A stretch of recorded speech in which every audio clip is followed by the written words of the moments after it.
Welcome to Triumphant Voice. I am your host, Sparkle Robinson. This is a show that highlights the triumphant moments in an individual's lives where they have experienced tragedy, but yet God has turned it into a triumph. We all have had those moments, something that has taken our breath away, something that has turned our lives upside down, perhaps something that made us run to the feet of the Lord. So in those moments, we have found hope, we found encouragement, and we found answers. And so our prayer today, as you listen to our guest, is that you will find hope, that you will find answers, and that you will find your own triumphant voice. So come on inside and join us.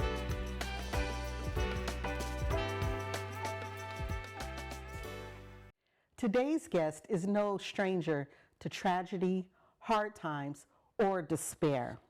She is a woman of God, an entrepreneur, a combat veteran, and an intercessor. Please help me welcome Aurora Turner. Welcome, Aurora, to Triumphant Voice. How are you? I'm good. Thank you for having me today. Yes, thank you for being here today. So, on March 21st, 2017, your life changed forever. It did.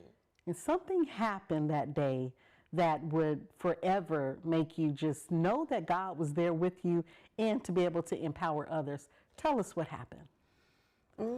It was a regular day, so it seemed, but I think I was going through, well, I know I was going through some things internally, and got a phone call, and after the phone call, I was just done, and put on some pretty clothes. It was spring, first day of spring, and hopped in my Volkswagen Beetle and drove down the hill by my house at over 90 miles an hour and made the decision to run into a tree to take my life. Wow. That's hard to hear. That's hard to hear. And I just honor you today for being able to tell your story and tell it so with so much strength. And so when you came to, what were your first thoughts? Well, when I came to, my first thought was, I'm sorry, God. That was the first words I uttered was, I'm sorry, you know. The firemen were there. Some folks from the neighborhood were there. I think my mom had probably just arrived at the scene. And when the fireman heard me say, I'm sorry, he was like, it's okay, you know. And then he took my hand, you know, he took my hand, and I just said, I'm sorry. You know, I wasn't apologizing to him per se. I was apologizing to God first and foremost. And yeah. Hooey. One thing that I did not tell the audience is that have your tissue ready because it's definitely a tearjerker. And when I hear you say that, I'm sorry, God. Yeah. It just makes it all the more real as, you know, just what you went through. We don't know exactly what you went through, but when you say that, it touches the heart, and it just brings it to our heart, as in a sense of like, oh my God, this is something that this woman went through, but she's still yet sitting here today with us. So tell us, what was your recovery process like? Oh, it was long. So I was taken to the emergency room, and because it was a suicide attempt, I was going to be admitted to behavioral health, but there were no beds in behavioral health. And so they kept me in the emergency room, and I just remember, I think that's when the physical pain started setting in, but just being in that room in the darkness, it just gave me just that time to just process, if that makes sense. The next day I went to behavioral health, and they don't let you go in there with anything. And they said, what do you want to keep? And I wanted to keep my Bible. And during that time, that stay in behavioral health, 9 days, I just went through the Bible. And there were certain Psalms that really spoke to me. And every morning I would get up and I'd read those Psalms. At lunch, I'd read those Psalms. And at night, I'd read those Psalms. And they gave me relief because they let me know I wasn't alone. that he heard my cry. Yes. And it was just a moment of consecration and restoration, I really do believe. And after that, I just came out with strength, a renewed strength. But I still had to deal with the shame, the shame, the embarrassment of, oh, you a Christian and you tried to, and all of the nuances that come with all of that. But God let me know that I forgave you, so forgive yourself and just keep on going. And but it was definitely work. Yes. It was work. It was work. Whew. Did you feel like in those moments of sitting in behavioral health, did you feel like God was then starting the process of restoring your soul, or do you feel like it's still a process some days? I think it's still a process, but not as heavy as it was in behavioral health at the onset. On this side of the tree, on this side of it, it's more of purpose driven. It's not circumstance driven like it was before. Now it's purpose driven. And that began in behavioral health, with an encounter I had with another individual. But and that individual came to know Christ in behavioral health. And I was like, it just, it set my life in a different course. Where no matter what the circumstance is, purpose is what drives me now instead of circumstances. Absolutely. So as you tell your story now, it seems as if you tell it from such a place of strength and such a place of gratitude. Does the shame still try to creep up, or how do you navigate through that? Well, the shame does try to creep up, but I realize where the shame is coming from, And one of the things that Satan likes to do is pick you off when you're having those weak moments. And so knowing that that's where it's coming from, I'm able to just proclaim my faith through it, Use scriptures, some of those same scriptures, and just do that combat with it and realize it's plenty of people out here that go through those seasons of deep despair and sadness. But to be able to see what it looks like, that there is another side, that there is another minute, another sunrise, another sunset, and to keep going through that. So that's how I just get through it. But yeah, he still does his same tricks. Yeah. But he's so defeated. He is. Yes, he is. So one last question for you. What would you tell someone else that may be feeling as if they want to also take those same steps of trying to take their life? What would you say to them today? Breathe. I think sometimes when we're so tense, we don't realize that we're holding our breath at moments. And I equate that breath to prayer, You don't have to be all eloquent in your prayers. It's just a simple, help me, God. Just help me get through the next minute. And once you get through the next minute, you realize he got you in that minute. Help me get through the next 5 minutes. Yes. Help me get through the day. And next thing you know, you're going to sleep. And then you're waking up. So taking it step by step, not trying to be so strong. He wants us to be weak. A broken and a contrite spirit is what he desires. Right. And so realizing that my desire that day was to be in his arms, literally. I was tired. I wanted to be in his arms. And through that, he was like, I've always had you. So knowing that you're always in his arms, you're always in his hand, he's got you, you can relax and not have to be so strong. Second, reach out to somebody. Very good. Yeah. Reach out to somebody and tell them what you're going through. Seek help. Somebody is there to help you, and trust that God is going to lead you to the people that he needs to lead you to so you can get the help that you need. Yes. Very good. Well, thank you so much, Aurora, for sharing your story. I know it's not easy, and, walking us through your moment of tragedy, what could have been a tragedy, but really you're sitting here triumphantly. So thank you so much. Amen. Thank you for having me. We'll be right back.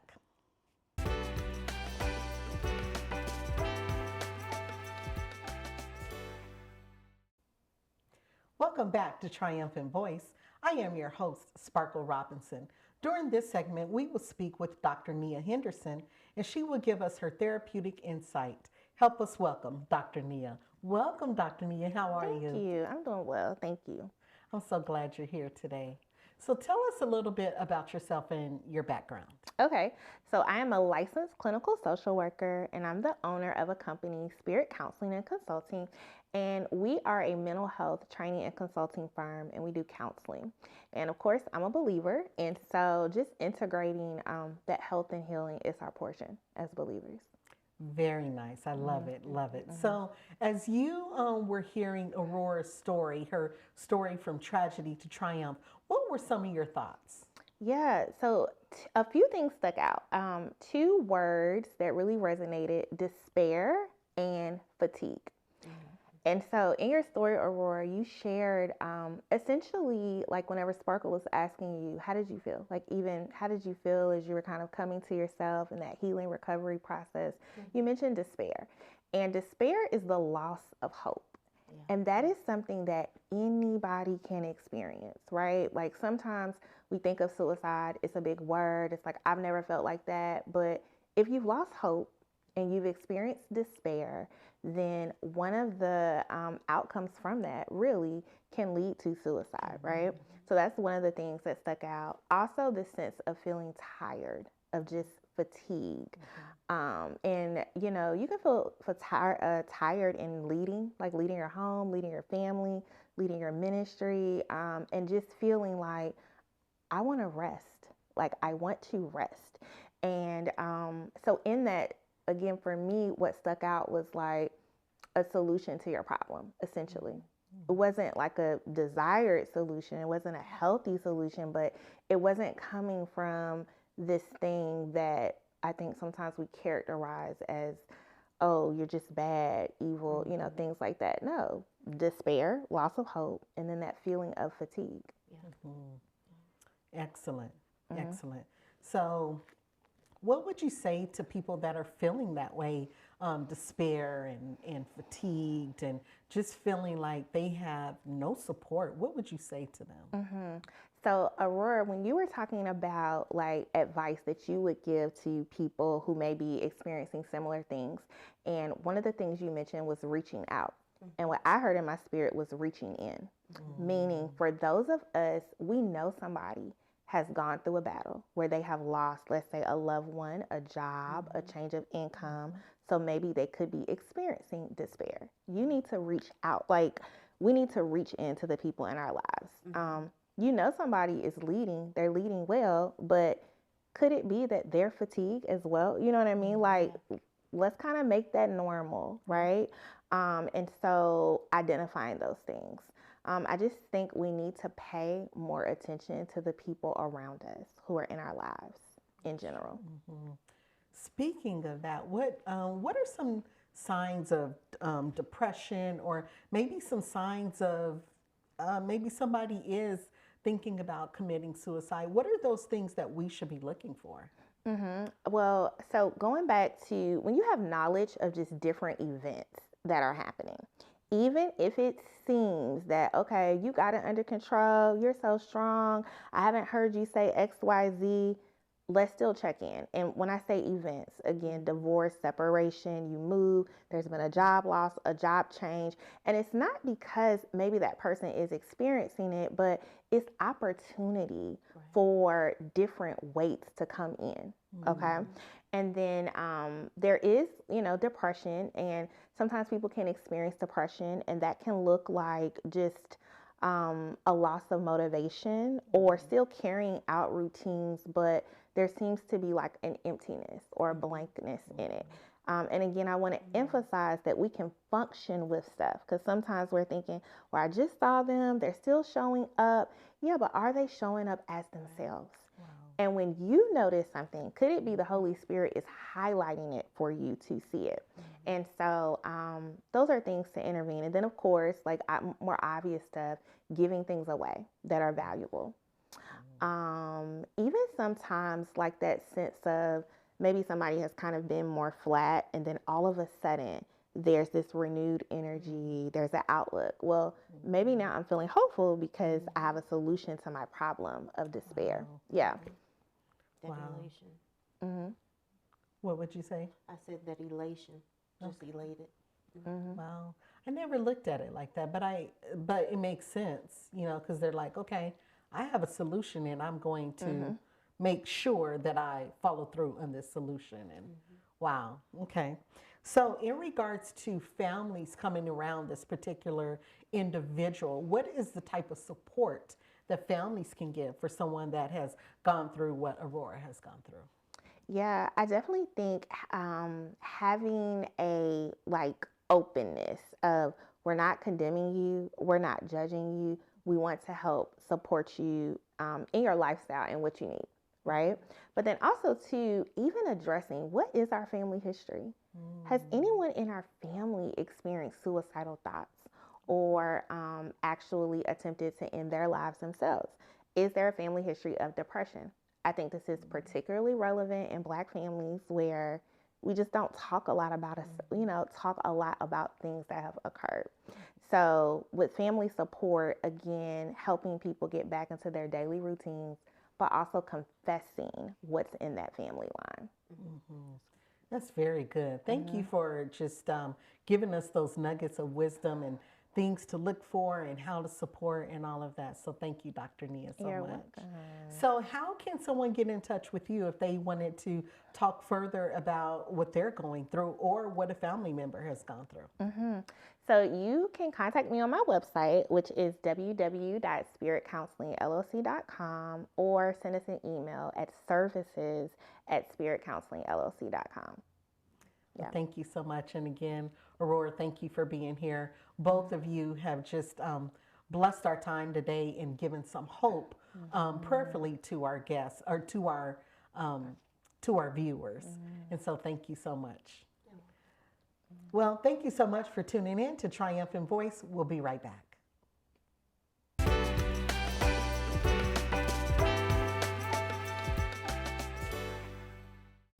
Welcome back to Triumphant Voice. As you listen to my guest today, my prayer is that you have found hope and strength in your own story, telling your own story from tragedy to triumph. And the Word of God gives us strength day by day, moment by moment, situation by situation. As we read Psalm 23, starting at verse 4, it says, "Even though I walk through the darkest valley, I will fear no evil, for you are with me. Your rod and your staff, they comfort me."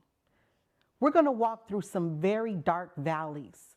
We're going to go through some moments that take our breath away. We're going to go through moments that take us to our knees. But in the midst of those moments, God is with us. He promises to never leave us nor forsake us. Even in Psalm 23, he says that he refreshes our soul. And so today I pray that your soul has been refreshed. I pray that your heart has been renewed. I pray that your mind has been strengthened and your mind has been renewed, even in the midst of your own moment of going through, whatever that looks like. But I also encourage you not to shut down, but to speak up. Speak up and tell what you're going through. Call in your circle. Call in those that will support you. Call in those that you know will pray you through, but not just pray for you, but help carry you through.